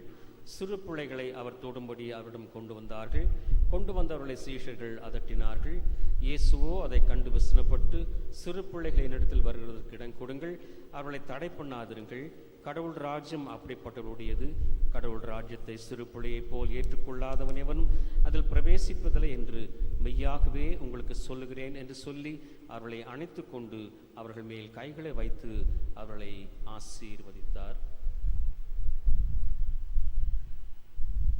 ஞானஸ்நானம் பெறுவதற்கு பிள்ளைகளை கொண்டு வருபவர்கள் ஞானஸ்நானத்திற்குரிய விசுவாசத்தை அறிக்கை செய்வதும் கிறிஸ்துவின் வழியில் அவர்களை வளர்க்க வாக்கு கொடுப்பதும் அவர்கள் கடமையாகும். பிதா குமாரன் பரிசுத்தாவி ஆகிய ஒரே கடவுளை நீங்கள் விசுவாசிக்கிறீர்களா? அப்படியானால் சபையாரே, நாமும் இவர்களோடு சேர்ந்து நம்முடைய விசுவாசத்தை அப்போஸ்தலர் விசுவாச பிரமாணத்தின் மூலமாக அறிக்கையிடுவோம். பக்கம் 116 அப்போஸ்தலர் விசுவாச பிரமாணம். நாம் சேர்ந்து சொல்லுவோம். வானத்தையும் பூமியும் படைத்த சர்வவல்ல பிதாவாகிய தேவனை விசுவாசிக்கிறேன். அவருடைய ஒரே குமாரனாகிய நான் இயேசு கிறிஸ்துவை விசுவாசிக்கிறேன். அவர் பரிசுத்த ஆவியினாலே காலத்தையும் பாடுபட்டு மூன்றாம் பரமளத்து கேள்வி சர்வவல்ல பிதாவாகிய தேவனை வாசித்திருக்கிறார். அவருக்கு இந்த உயிர் உள்ள வரைக்கும் ஞான் கேட்க வருவார். பரிசுத்தாவியை விசுவாசிக்கிறேன். பொதுவாய்க்கப்பட்ட சபையில் பரிசுத்தமான ஐக்கியம் பாவம் சரீர கொடுத்தலும் நித்தியம் விசுவாசிக்கிறேன். இந்த குழந்தை கிறிஸ்துவ குடும்பத்தில் வளரவும் இவன் கிறிஸ்துவை தன் மீட்பராக அறிந்து கொள்ளத்தக்கதாக திருச்சபையின் போதனையிலும் வழிபாட்டிலும் வளர்க்கப்படவும் முயற்சி செய்வீர்களா? இந்த குழந்தைக்கு இடரல் உண்டாகாதபடி உங்கள் வாழ்க்கையை ஒழுங்காக நடத்த முயற்சி செய்வீர்களா? இவன் பரிசுத்த ஆவினால் விசுவாசத்தில் வேரூன்றி கர்த்தரின் பந்தியில் பங்கு பெறவும் திருச்சபையின் அந்யோன்யத்தில் கடவுளை உண்மையாய் சேவிக்கு உலகத்தில் செல்லவும் உதவியாக இருக்கும்படி இவன் பிற்காலத்தில் திருச்சபையின் முழு உறுப்பினராக, அதாவது திடப்படுத்தல் பெற நீங்கள் இவனை உற்சாகப்படுத்துவீர்களா? பிரியமான சபையாரே, இந்த குழந்தையும் உங்கள் மத்தியிலுடைய பிள்ளைகளும் கிறிஸ்துவை பற்றி அறிவிலும் அன்பிலும் வளர்வதற்கு ஏதுகரமாயிருக்கு. நீங்கள் கிறிஸ்துவின் திருச்சபையின் உறுப்பினராக உங்கள் அழைப்புக்கு உண்மையுள்ளவர்களாய் இருப்பீர்களா? கடவுளுக்கு ஆசீர்வாதம்.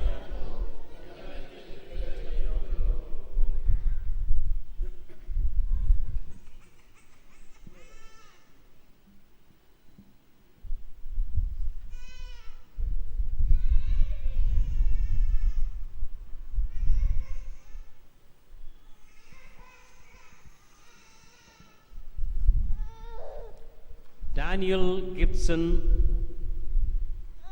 பிதா குமாரன் பரிசுத்த ஆவியின் நாமத்தினாலே நான் உனக்கு ஞான ஸ்நானம் கொடுக்கிறேன். சிலுவையில் அறையப்பட்ட கிறிஸ்துவை பற்றும் விசுவாசத்தை இந்த குழந்தை அறிக்கையிட ஒருபோதும் வெட்கப்படாமல் வாழ்நாள் முழுவதும் கிறிஸ்துவின் உண்மையுள்ள தொண்டனாக நிலைத்திருப்பானாக. ஆமீன். குழந்தையை கிறிஸ்துவின் மந்தியாகி திருச்சபையில் சேர்த்து கொண்டு இவன் மேல் சிலுவை அடையாளத்தை வரைகிறோம்.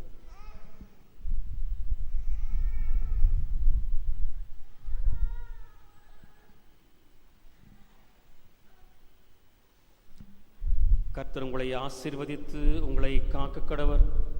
கர்த்தர் தம்முடைய முகத்தை உங்கள் மேல் பிரகாசிக்க பண்ணி உங்கள் மேல் கிருபையாயிருக்க கடவர். கர்த்தர் தன் முகத்தை உங்கள் மேல் பிரசன்னமாக்கி உங்களுக்கு சமாதானம் கட்டளையிட கடவர்.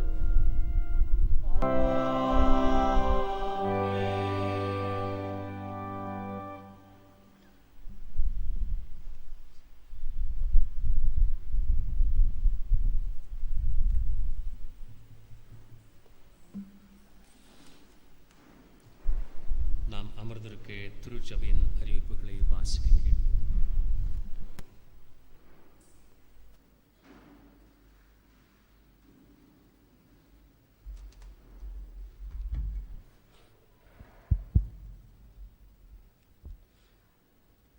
நமது ஆண்டவராகிய இயேசு கிறிஸ்துவின் இன்ப இனிய நாமத்தில் திருச்சபையார் அனைவருக்கும் எங்களுடைய வாழ்த்துதலை தெரிவித்துக் கொள்கின்றோம். இன்று புதிதாக நம்முடைய ஆராதனையில் கலந்து கொண்டவர்களையும் நாங்கள் அன்போடு வரவேற்கின்றோம். இன்று நம்முடைய அழைப்பினை ஏற்று இந்த ஆராதனையை நடத்தியும் மற்றும் அருமையான ஒரு தேவ செய்தியை கொடுத்த நம்முடைய போதக தந்தை ஜோப் ஜெயராஜ் ஆயர் அவர்களுக்கு திருச்சபையின் சார்பாகவும் நம்முடைய போதகரின் சார்பாகவும் எங்களுடைய மனமார்ந்த நன்றிகளை தெரிவித்துக் கொள்கிறோம். அப்படியே கடந்த வாரத்தில் பிறந்த நாள் மற்றும் திருமண நாட்களை கண்ட யாவரையும் திருச்சபையின் சார்பாக வாழ்த்துகின்றோம். ஆண்டவர் தாமே அவர்களை கரம் பிடித்து இந்த புதிய ஆண்டிலும் வழிநடத்திட புதிய கிருபைகளையும் ஆசீர்வாதங்களையும் அவர்களுக்கு அருள அவர்களுக்காக ஜெபிக்கின்றோம். இன்று ஆராதனைக்கு ஆல்டர் ஃப்ளவர்ஸ் கொடுத்தவர்கள் mister Immanuel Inbaraj and missus Jayaseeli Sathyakumar. Altar candles mister E Stephen and Angel Stephen மற்றும் இம்மானுவேல் இன்பராஜ் அவர்கள். மற்றும் திருச்சபையாருக்கு காஃபி டீ இவர்களை வழங்கியவர்கள் மிஸ்டர் ஜோசப் வில்சன். இவைகளை கொடுத்த யாவருக்கும் திருச்சபையின் சார்பாக எங்கள் மனமார்ந்த நன்றிகளை நாங்கள் தெரிவித்துக் கொள்கிறோம். ஆண்டவர் உங்களை மென்மேலும் ஆசீர்வதிக்க உங்களுக்காக ஜெபிக்கின்றோம். கடந்த வாரம் கிடைக்கப்பெற்ற மொத்த காணிக்கை 1,20,320 ரூபாய்கள், 1,20,320 rupees. அடுத்த ஞாயிற்றுக்கிழமை 28ஆம் தேதி அன்று காலை 8:30 மணிக்கு சரியாக திருவிருந்து ஆராதனை ஆரம்பமாகும். அந்த ஆராதனையில் வேத பாடங்கள் வாசிக்க இருப்பவர்கள்: முதல் வேத பாடம் மிஸ் ஏ பியூலா, இரண்டாம் பாடம் மிஸ்ஸஸ் காயத்ரி பென்னர், மூன்றாம் பாடம் மிஸ்டர் PMS ராஜா மனோகர். மற்றும் காணிக்கை எடுக்க இருப்பவர்கள் Mrs Archana Premkumar, Mrs Jayanthi Soundararajan, Mrs Udaya Banu Dayanandan, Mrs Lily Mary Fredrick and Mr Vincent Rajkumar, Mr S ஜெர்னஸ் Varun, Mr R Palraj, Mr Sam Jabez அவர்கள். அடுத்த வாரம் ஆல்டர் ஃப்ளவர்ஸ் கொடுக்க இருப்பவர்கள் Mr Derrick and miss Vijaya Arunkumar and Mr Raja Manohar. Altar candles கொடுக்க இருப்பவர் miss Gifty Catherine and Mr Ashok Kumar. மற்றும் holy communion elements கொடுக்க இருப்பவர் மிஸ்டர் ஆண்ட்ரியல் Evangeline Santhosh and missus Vijaya Arunkumar. மற்றும் திருச்சபையாருக்கு காஃபி டீ இவர்களை வழங்குபவர் மிஸ்ஸஸ் மரியா செல்வி என்பதை நினைவுபடுத்துகிறோம். இன்று ஞானஸ்தானத்தின் மூலமாக இன்று சேர்த்து கொள்ளப்பட்ட பிள்ளை டேனியல் கிப்சனை நாங்கள் திருச்சபையின் சார்பாக அந்த குழந்தையை நாங்கள் வாழ்த்துகின்றோம். அந்த பெற்றோர்களையும் அந்த குழந்தையும் ஆண்டவர் தாமே மென்மேலும் ஆசீர்வதிக்க அவர்களுக்காக நாங்கள் ஜெபிக்கின்றோம். அடுத்த ஞாயிற்றுக்கிழமை 28ஆம் தேதி அன்று, இது ஃபர்ஸ்ட் அட்வென்ட் சண்டே, அதாவது இயேசுவின் முதல் வருகையின் ஞாயிறாக நம்முடைய கிறிஸ்மஸ் பண்டிகைக்கு முன்னதாக 4 ஞாயிற்றுக்கிழமைகள் அட்வென்ட் சண்டேயாக அனுசரிக்கப்படுகின்றது. ஆகையால் அடுத்த ஞாயிற்றுக்கிழமையிலிருந்து துவங்குகிறது. அது முதல் அட்வென்ட் சண்டேயாக இருப்பதால் அடுத்த வாரம் ஆராதனை முடிந்தவுடன் நம்முடைய ஆலயத்தின் மேலே கிறிஸ்மஸ் கொடி ஏற்றப்படும். நம்முடைய திருச்சபையின் போதகர் வேறு ஆலயத்திற்கு இன்று சென்று இருப்பதால் இந்த ஒரு முக்கிய அறிவிப்பை அவர் அறிவிக்க வேண்டியிருந்ததை அவர் சார்பாக அவர் அறிவிக்க சொல்லி சென்றிருப்பதால் அதை திருச்சபையாருக்கு நான் அறிவிக்கின்றேன்.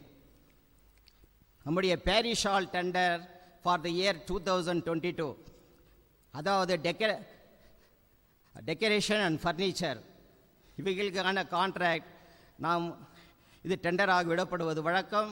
அதுபோல் 2022ஆம் ஆண்டிற்கான இந்த டெண்டர் இன்று இது ஃபர்ஸ்ட் அனௌன்ஸ்மெண்ட் ஆகவும் அடுத்த ஞாயிற்றுக்கிழமை 2வது அனௌன்ஸ்மெண்ட்டாக இருக்கும். இதற்குரிய அப்ளிகேஷன் ஃபார்ம்ஸ், டெண்டர் ஃபார்ம்ஸ் இதை கொடுப்பதற்கு 29ஆம் தேதி நவம்பர் மாதமும் 30ஆம் தேதி மற்றும் டிசம்பர் 1 தேதி ஆகிய 3 நாட்கள் இதற்குரிய அப்ளிகேஷன் ஃபார்ம் கொடுக்கப்படும்.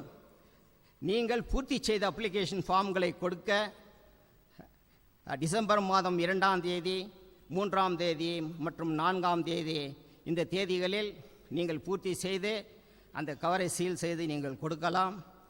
இது கொடுக்கப்பட வேண்டிய நேரங்கள் காலை 11 மணி முதல் மாலை 4 மணி வரை அப்ளிகேஷன் கொடுக்கப்படும். அதே போல் உங்களுடைய டெண்டர் உங்களை பெற்றுக்கொள்ளவும் காலை 11 மணி முதல் 4 மணி வரை இவைகள் பெற்றுக்கொள்ளப்படும். இந்த டெண்டர் ஓப்பனிங் சண்டே டிசம்பர் 5ஆம் தேதி அன்று இந்த டெண்டர் ஓப்பன் செய்யப்படும். அது மதியானம் அன்று 12 மணிக்கு இது நடைபெறும்.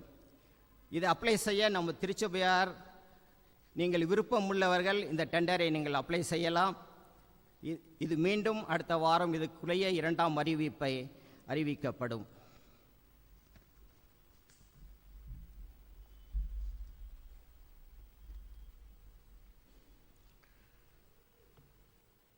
மீண்டும் தேவனுடைய நாமத்திற்கு மகிமையுண்டாக கிறிஸ்தவ கீர்த்தனைகளில் 180வது பாடலை பாடுவோம். கீர்த்தனை எண் 180. ஆதாரம் நீர்தானையா என் துரையே, ஆதாரம் நீர்தானையா என்கிற பாடல் பாடுகின்ற பொழுது நம்முடைய காணிக்கைகளை நாம் அர்ப்பணிப்போம்.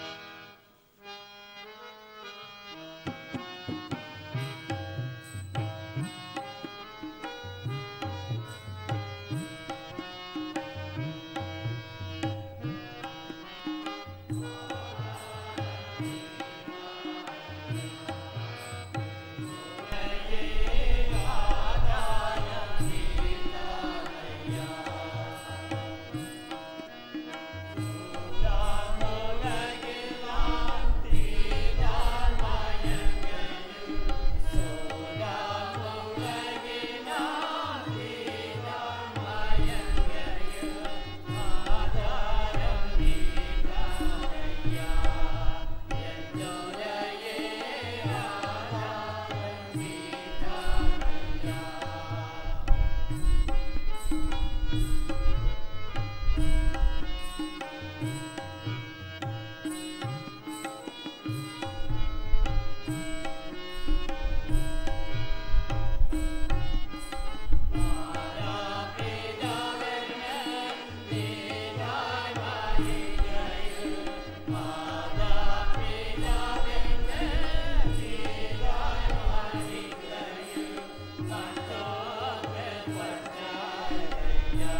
ஜெபம் செய்வோம். எல்லா நன்மைகளுக்கும் ஊற்றும் உறைவிடமானவரே, நன்றி சொல்லுகிறோம். தங்கள் வாழ்நாளில் புதியதொரு ஆண்டினை துவங்கி இருக்கிற இந்தவர்கள் தங்களுடைய வாழ்நாளிலே உம்மிடமிருந்து பெற்றுக்கொண்ட நன்மைகளுக்கு நன்றி சொல்ல வந்திருக்கிற இந்த பிள்ளைகளை நீர் துவங்கியிருக்கின்ற இந்த புதிய ஆண்டிலும் இந்த நாள் முதலாகும் நீர் அவர்களை அரவணைத்து ஆதரித்து ஆசீர்வதித்து பாதுகாத்து தொடர்ந்து உமக்குரியவர்களாய் அவர்களை வழிநடத்த வேண்டும் என்று கெஞ்சி மன்றாடுகிறோம். சரீரத்துக்கு தேவையான சுகத்தை பலத்தை தாரும், மனதிற்கு தேவையான சமாதானத்தை தாரும். எல்லாவற்றுக்கும் மேலாக நீர் அவர்களை நேசிக்கிறீர் என்கின்ற நம்பிக்கை விசுவாசத்தோடு அவர்கள் வளர வாழ உதவி செய்யும். நீர் செய்ய போவதற்காக நன்றி சொல்லுகிறோம். மீண்டும் ஒரு விசையாக இவர்களை உம்முடைய அன்பின் கரங்களுக்குள்ளாக ஒப்படைத்து தொடர்ந்து பாதுகாத்து பராமரிக்க வேண்டும் என்றும் அரவணைத்து ஆசீர்வதித்து உமக்குரியவர்களாக வழிநடத்தி வாழ்வித்துக் கொள்ள வேண்டும் என்று உடைய அன்பின் பொற்பாதம் பணிந்து கென்று மன்றாடுகிறோம் தந்தையே. ஆமென்.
திருமண அறிவிப்பு.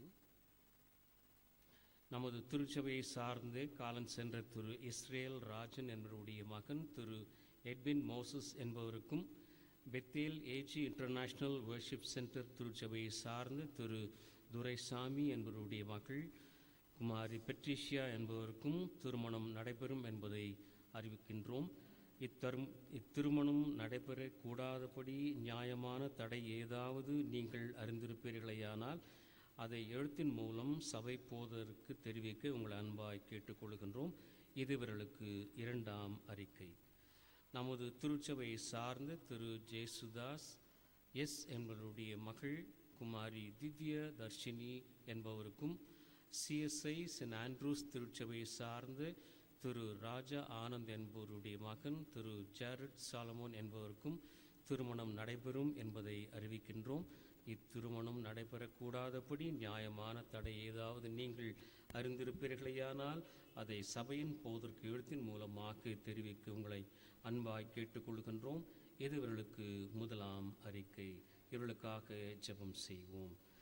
தந்தையாம் கடவுளே, மனித குலத்தை படைத்து மனிதன் தனியாக இருப்பது நல்லதல்ல என்று கண்டு ஏற்ற துணையை தருகின்றவரே, இந்த அருமையான பிள்ளைகளுக்கு நீர் ஏற்ற துணையை காண்பித்திருப்பதற்காக நன்றி சொல்லுகிறோம்.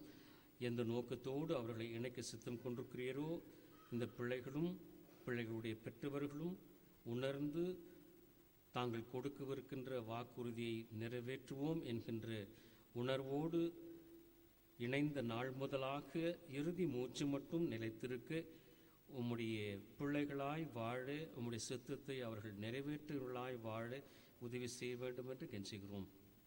திருமண வழிபாட்டிற்கும் உபசரிப்பிற்கும் குடும்பத்தின் மக்கள் எடுத்துக்கொள்ளவிருக்கின்ற அனைத்து முயற்சிகளையும் மேற்கொள்ளவிருக்கின்ற பிரயாணங்களும் நீர் வாய்க்க பண்ணி ஆசீர்வதித்து சகலத்தையும் நன்மையினாலும் கிருபினாலும் முடிசூட்ட வேண்டும் என்று உடைய அன்பின் புற்பாதம் பணிந்து கெஞ்சி மன்றாடுகிறோம் தந்தையே. ஆமென். தங்கள் பிறந்த நாளை கண்ணருடைய பெயர்களை வாசிக்கின்றேன். திருமதி ஜோதி துரைராஜ், திருமதி இமாக்குலேட் சுதாகர், திரு நிர்மல் சத்யகுமார், திரு ஜோசப் வின்சென்ட், திரு எஸ் கெவின் பிராயன், திரு புனித சுந்தர், திரு பிராங்க்லின் நவசீலன், திரு பி ஜெயசீலன், திரு எம் ஜான் பாப்டிசம், திரு ஜி ஹார்டன் ஜாஷ்வா ஜான், திரு சச்சின் குமார், திரு ஜார்ஜ் சர்குணராஜ், திரு எஸ் ஜேடன் கிறிஸ்டோ, திருமதி மார்கரெட்டா ஜாஸ்மின் ஒலிவேரா, திரு சர்குணதாஸ், திருமதி எலிசபெத் தாஸ், திரு தம்பி நேசகுமார், குமாரி நிக்கி இவானா பிளஸ்ஸி, திருமதி ஜெசிந்தா செல்வம், திருமதி ரோஸ்லின் ஜெபசிங், குமாரி ஏஞ்சல் வெரோனிகா, திரு எட்வின், திரு அஸ்வின் டென்னிஸ் பால், குமாரி திவ்ய தர்ஷினி, திருமதி வயலட் அம்பிக ராஜகண்ணு, திரு ஜாய்ஸ்லின் ஃபேத், திருமதி Esther சாந்தி, திரு John Kevin, திரு நேசகுமார், திரு Stephen Douglas, திரு D Gurupatham, திரு ஷேனன் பிளெஸ்ஸி, திருமதி sweetie Christina, திரு S Samuel Natarajan மற்றும் திருமதி நீதா கிரேஸ். தங்கள் திருமண நாளை கண்டவருடைய பெயர்களை வாசிக்கிறேன். திருமதி திரு சாமுவேல் ஜெபசிங், திருமதி திரு சார்ல்ஸ் ரவிக்குமார், திருமதி திரு டேவிட் ரவி, திருமதி திரு சதீஷ் சாந்தகுமார், திருமதி திரு வின்சென்ட் ராஜ்குமார், திருமதி திரு பிரபாகரன், திருமதி திரு ஸ்டீஃபன் தேவராஜ் மற்றும் திருமதி திரு வி அருண்குமார். இவர்கள் அனைவரையும் திருச்சென் பெயரிலே மீண்டும் ஒரு விசியாய் வாழ்த்துகின்றோம். கீழ்வருகின்றவர்களுக்கு நாம் நம்முடைய தனிப்பட்ட குடும்ப ஜெபங்களிலே நினைத்து கொள்ளும்படியாய் அன்போடு கேட்டுக்கொள்ளப்படுகிறீர்கள். திருமதி மனோகரி தேவானந்தம், திருமதி வசந்த ராஜகுமாரி, திருமதி அன்னம்மாள் சாமியல், திருமதி எஸ்தர் தேவானந்தம், திருமதி ராதா ராஜன், திருமதி க்ளோரி, திருமதி ஷக்கிலா பிரபாகரன், திரு எஸ்டி ஜேம்ஸ், திரு பால் புஷ்பராஜ், திரு சி மோகன், திரு இயேசுநாதன், திரு அருள்தாஸ் மற்றும் திரு எட்வின் ஜோசப் அவர்கள். இவர்களுக்காக நாம் மன்றாடுவோம். எல்லா நன்மைகளுக்கும் ஊற்றும் உறைவிடமானவரே, மீண்டும் ஒரு விசியாய் தங்கள் பிறந்த நாளையும் திருமண ஆண்டினையும் கண்டவரோடு இணைந்து உமக்கு நன்றி சொல்லுகின்றோம். எந்த நோக்கத்தோடு இந்த உலகத்திற்குள்ளாக கொண்டு வந்தீரோ, எந்த நோக்கத்தோடு திருமணத்தின் மூலமாக இணைத்தீரோ, அதை ஒவ்வொருவரும் உணர்ந்து வாழத்தக்கதாக தந்தையாருடைய விண்ணப்பங்கள் வேண்டுதல்கள் எல்லாவற்றையும் ஏற்ற காலத்திலே நிறைவேற்றி சுகத்தை, பலத்தை, ஆரோக்கியத்தை, சந்தோஷ சமாதானத்தை, படிக்கின்ற பிள்ளைகளுக்கு தேவையான கல்வியின் வரத்தை, பணியாற்றுகளுக்கு தேவையான அறிவை, ஆற்றலை, விவேகத்தை தர வேண்டும் என்று கெஞ்சி மன்றாடுகிறோம். குடும்ப வாழ்க்கையில் இணைந்திருக்கிறவர்கள் சந்தோஷ சமாதானத்தோடு, ஒற்றுமையோடு, நல்லுறவோடு வாழத்தக்கதாக அநேகருக்கும் முன்மாதிரியாய் வாழ நீர் உதவி செய்ய வேண்டும் என்று கெஞ்சுகிறோம். சுகவீனமாக இருக்கக்கூடிய எங்கள் திருச்சொன் மக்களை உடைய வல்லமையான கரங்களுக்குள்ளாக ஒப்படைக்கிறோம். நீதாமே உத வல்லமையான கரங்களினாலே ஒவ்வொருவரையும் தொட்டு சுகப்படுத்தி பலப்படுத்தி திடன் கொள்ளுங்கள், கலங்காதிருங்கள், நான் உங்களோடு கூட இருக்கிறேன் என்கின்ற வாக்குறுதி அவர்கள் அறிந்து புரிந்து வாழ நீதாமே கிருபை செய்ய வேண்டும் என்று கெஞ்சுகிறோம். இன்னும் எங்கள் அனைவரையும் பொதுவாக உம்முடைய அன்பின் கரங்களுக்குள்ளாக ஒப்படைக்கிறோம். எங்கள் தேவைகளையும் சந்தித்து சகல நன்மையினாலும் கிருபினாலும் முடிசூட்டும் திருச்சபையின் தேவைகளுக்காக தந்தையே பரிபால குழு அங்கத்தினர்களும் ஆயரவர்களும் எடுத்துக்கொள்ளுகின்ற பிரயாசங்களை தொடர்ந்து ஆசீர்வதித்து திருச்சபை அநேகருக்கு சாட்சியுள்ள திருச்சபையாக, பேராயத்திலே முன்னோடியான திருச்சபையாக வாழ நீர் கிருபை செய்ய வேண்டும் என்று கெஞ்சி மன்றாடுவோம். இது மட்டும் காத்தவர் என்னை மேலும் காத்து வழிநடத்தி சகலத்தையும் நன்மையினாலும் கிருபினாலும் முடிசூட்டி உம்முடைய நாம மகிமைக்காக மட்டுமே பயன்படுத்திக் கொள்ள வேண்டும் என்று உடைய அன்பின் புற்பாதம் பணிந்து கெஞ்சி மன்றாடுகிறோம் தந்தையே. ஆமென். மீண்டும் தேவனுடைய நாமத்திற்கு மகிமை உண்டாக.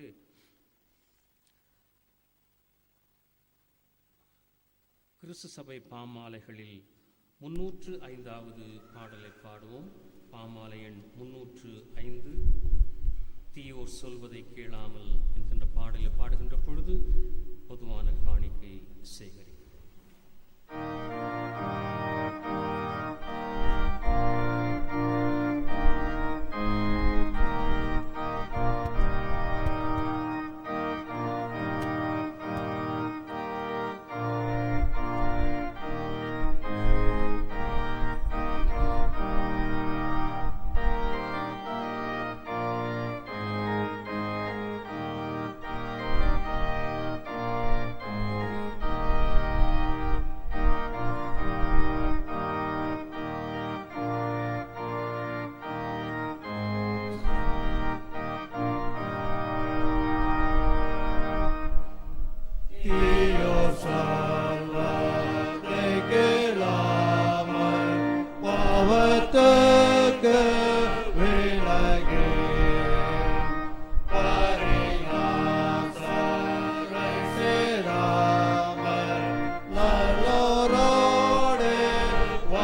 ஜெபம் செய்வோம். எல்லா நல்வரங்களையும் தரும் கடவுளே, உங்கள் ஜனத்தின் காணிக்கு தயவாய் ஏற்றுக்கொண்டு படைத்தவர்களையும் படைத்தவைகளையும் ஆசீர்வதித்து சமாதானமும் பிரியமும் உலகெங்கும் பெருக செய்ய வேண்டும் என்று எங்கள் ஆண்டவர் இயேசு கிறிஸ்து மூலமாய் வேண்டுகிறோம். ஆமீன். 92ஆம் பக்கத்தில் உள்ள பொதுவான ஸ்தோத்திர ஜெபத்தை சேர்ந்து சொல்லுவோம். பக்கம் 92 பொதுவான ஸ்தோத்திர ஜெபம் சேர்ந்து சொல்லுவோம். சர்வ வல்லமுள்ள கடவுளே, சர்வ ஜீவதயாவர பிதாவே, அபாத்தரான உமது அடியாராகிய எங்களுக்கும் மற்றெல்லா மனிதருக்கும் தேவரீர் அருளி செய்த பற்பல கிருபைக்காகவும் அன்புள்ள தயவுக்காகவும் நாங்கள் மிகுந்த தாழ்மையோடும் முழு இருதயத்தோடும் உமக்கு தோற்றம் செலுத்துகிறோம். தேவரீர் எங்களை சிருஷ்டித்ததற்காகவும் காப்பாற்றுவதற்காகவும் எம்மை குறைய எல்லா ஆசீர்வாதங்களுக்காகவும் உம்மை துதிக்கிறோம். விசேஷமாக எங்கள் ஆண்டவராகிய இயேசு கிறிஸ்துவினாலே உலகத்தை மீட்டு கொண்ட விலைமதியாத உமது அன்புக்காகவும் கிருபையின் எத்தனங்களுக்காகவும் மகிமை அடைவோம் என்கிற நம்பிக்கைக்காகவும் உமக்கு தோற்றம் செலுத்துகிறோம்.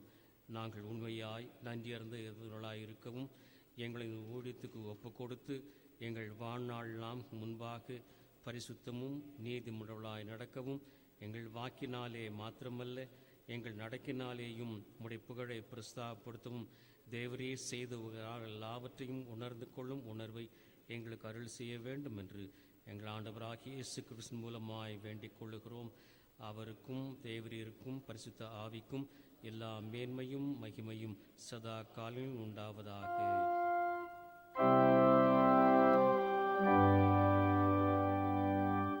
ஆண்டவரே, உமது ஜனம் நம்மை நோக்கி ஏறெடுக்கும் விண்ணப்பங்களை தயவாய் ஏற்றுக்கொள்ளும்.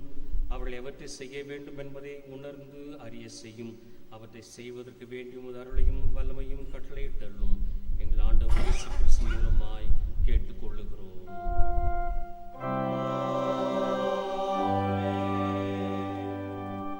கர்த்தருடைய ஜெபத்தை சேர்ந்து சொல்லுவோம். பரமொழிக்கு எங்கள் பிதாவே, உம்முடைய நாமம் பரிசுத்தப்படுவதாக, உம்முடைய ராஜ்யம் வருவதாக, சித்தம் பரமொழியிலே செய்யப்படுவதாக அன்புள்ளாக எங்களுக்கு தாரும்.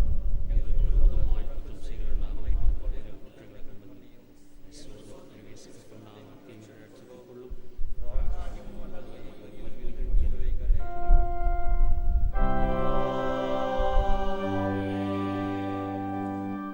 இறையாசை பெற்றுக்கொள்வோம்.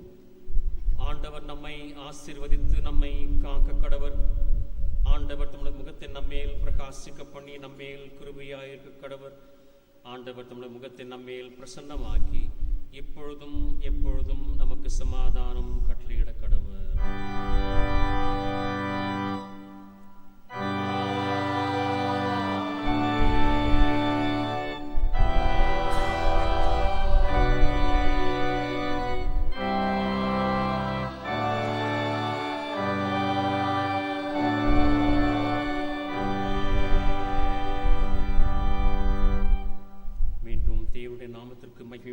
நம்முடைய வழிபாட்டுக்கு முடிவாகும். கிறிஸ்து சபை பாமாலைகளில் 254வது பாடலை பாடுவோம்.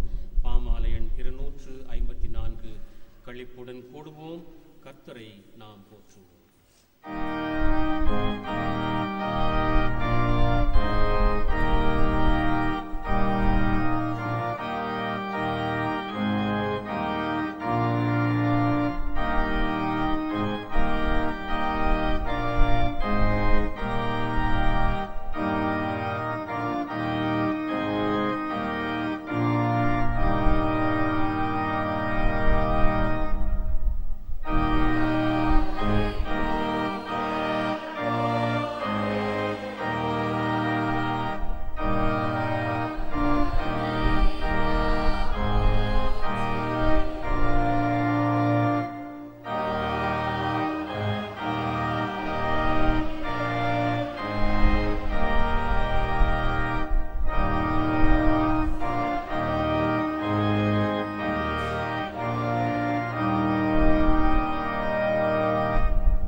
சேர்ந்து சொல்வோம். என் ஆத்துமாவே கர்த்தரை ஸ்தோத்ரி, என் முழு உள்ளமே அவருடைய பரிசுத்த நாமத்தை ஸ்தோத்ரி. என் ஆத்துமாவே கர்த்தரை ஸ்தோத்ரி, அவர் செய்த சகல உபகாரங்களையும் மறவாதே. ஆமீன். கர்த்தர் உங்களோடு இருப்பாராக. சமாதானத்தோടെ சென்று வருவோம்.